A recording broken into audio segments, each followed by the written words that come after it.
গেল কদিনের তুলনায় ষষ্ঠ দিনে বেশ জমে ওঠে বাণিজ্য মেলা। বেলা গড়ানোর সঙ্গে সঙ্গে বাড়ে ক্রেতা দর্শনার্থীদের ভিড়। জিনিসপত্র খানিকটা কম দামে পাওয়া যায় বলে মেলার অপেক্ষায় থাকার কথা বলেন ক্রেতারা। মেলার মূল আকর্ষণ হলো আপনার ইরানি মেলামাইনটার প্রতি সবার, আমাদের মেয়েদের সবার আকর্ষণ হলো ইরানি মেলামাইনের প্রতি।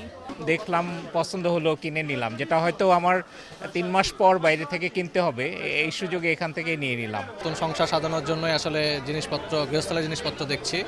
পছন্দ হলে নিয়ে যাব, সাজাবো। বিক্রেতারা জানান, ক্রেতা দর্শনার্থীরা আসতে শুরু করায় মেলায় বেড়েছে বেচা বিক্রি। যারা কিনতেছে তারাও স্বাচ্ছন্দ্য বোধ করতেছে, ইভেন যারা নিয়ে যাচ্ছে কম দামে তারা আবার আরো কাস্টমার নিয়ে আসতেছে। এতে করে আমরা আশা করি যে কাস্টমার আরো হবে। আশা তো করছি যে ভালো হবে ইনশাল্লাহ। সবকিছু ঠিকঠাক থাকলে এবারের মেলায় ব্যাপক সাড়া পাওয়ার আশা বিক্রেতাদের।